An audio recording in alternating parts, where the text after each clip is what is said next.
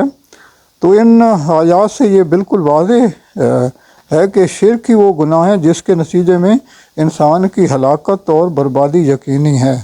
تو اس میں آپ دیکھیں کہ میں ایک دو مثالیں بھی پیش کر دیتا ہوں۔ قیامت کے روز حضرت ابراہیم علیہ السلام اپنے باپ آزر کی بخشش کے لیے سفارش کریں گے، تو جواب میں اللہ تعالیٰ ارشاد فرمائے گا میں نے جنت کافروں کے لیے حرام کر دی ہے۔ صحیح بخاری میں روایت کیا گیا، یہ کہہ کر حضرت ابراہیم علیہ السلام کی سفارش رد کر دی جائے گی۔ رسول اکرم صلی اللہ علیہ وآلہ وسلم کے چچا جناب ابو طالب کے بارے میں کون نہیں جانتا؟ انہوں نے آپ کی بعثت مبارک کے بعد ہر مشکل وقت میں بڑی جرأت اور استقامت کے ساتھ آپ کا ساتھ دیا۔ قریش مکہ کے ظلم و ستم اور بے پناہ دباؤ کے سامنے آہنی درواز بن کر کھڑے ہو گئے۔ شیب ابی طالب کے ایام سیری میں آپ صلی اللہ علیہ وآلہ وسلم کا بھرپور ساتھ دیا۔ ابو جہل وغیرہ نے رسول اکرم صلی اللہ علیہ وسلم کے قتل کا ارادہ کیا، تو بنو ہاشم اور بنو مطلب کے نوجوانوں کو اکٹھا کر کے حرم شریف لے گئے اور ابو جہل کو اعلان مرنے مارنے کی دھمکی دی۔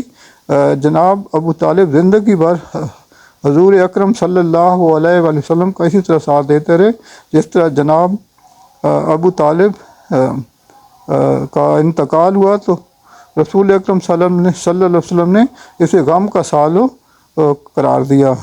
عام الحزن، رسول اکرم صلی اللہ علیہ وسلم کے ساتھ خونی تعلق اور دینی معاملات میں آپ صلی اللہ علیہ وسلم کی بھرپور حمایت کے باوجود صرف ایمان نہ لانے کی وجہ سے جناب ابو طالب جہنم میں چلے جائیں گے، صحیح مسلم میں روایت کیا گیا ہے۔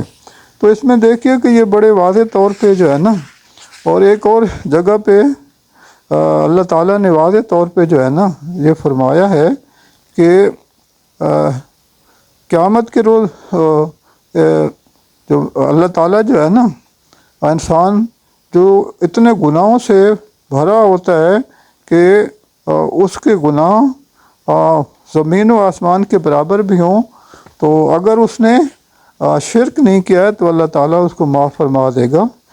شرک کے برعکس عقیدہ توحید قیامت کے دن گناہوں کا کفارہ اور اللہ کی مغفرت کا باعث بنے گا۔ رسول اکرم صلی اللہ علیہ وسلم کا ارشاد مبارک ہے، جس نے لا الہ الا اللہ کا اقرار کیا اور اسی پر مرا وہ جنت میں داخل ہوگا۔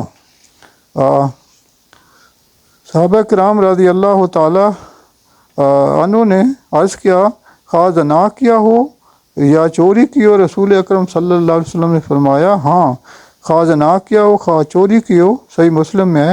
ایک حدیث قدسی میں اللہ تعالیٰ ارشاد فرماتے ہیں، اے ابن آدم، اگر تو روئے زمین کے برابر گناہ لے کر آئے اور مجھ سے اس حال میں ملے کہ کسی کو میرے ساتھ شریک نہ کیا ہو، تو میں روئے زمین کے برابر تجھے مغفرت عطا کر دوں گا۔ یعنی اللہ تعالیٰ اس کے سارے گناہ معاف کر کے اس کو جو ہے نا جنت میں داخل فرما دے گا۔ قیامت کے روز ایک آدمی اللہ تعالیٰ کی بارگاہ میں حاضر ہوگا جس کے 99 دفتر گناہوں سے پر ہوں گے۔ وہ آدمی اپنے گناہوں کی وجہ سے مایوس ہوگا۔ اللہ تعالیٰ فرمائے گا، آج کسی پر ظلم نہیں ہوگا، تمہاری ایک نیکی بھی ہمارے پاس ہے، لہذا میزان کی جگہ چلے جاؤ۔ رسول اکرم صلی اللہ علیہ وسلم نے فرمایا کہ اس کے گناہ ترازو کے ایک پلڑے میں ڈال دیے جائیں اور نیکی دوسرے پلڑے میں، وہ ایک نیکی تمام گناہوں پر بھاری ہو جائے گی۔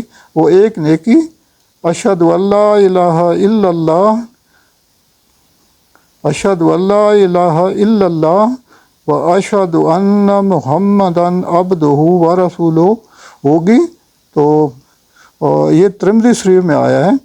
تو ایک بوڑھا شخص جو ہے نا، تو اس کا یہ ہوگا کہ جب ایک خالی جو ہے نا یہ جو کلمہ پڑھا ہے وہ بھاری ہو جائے گا اور باقی نیکیاں اس کی جو ہے نا وہ ہلکی ہو جائیں گی۔ تو آپ اندازہ لگائیں کہ لا الہ الا اللہ پڑھ لیں یا جو دوسرا ہے میں نے ابھی بتایا ہے یہ پڑھ لیں تو وہ بھاری ہوں گے۔ تو اس لیے انسان کو کوشش کرنی چاہیے کہ شرک اور بدعت سے دور رہے، اللہ تعالیٰ کی وحدانیت کا اقرار کرے اور اس کو زیادہ سے زیادہ تاکہ آپ وہ پھیلائیں، تاکہ آپ قیامت والے دن سخی ہوں۔ میں آپ سے گزارش کرتا ہوں کہ میرے پروگرام کو سبسکرائب کریں، شیئر کریں، لائک کریں۔ میں آپ کے لیے دعا گو رہتا ہوں۔ جزاک اللہ خیر کثیرا والآخرہ والدنیا۔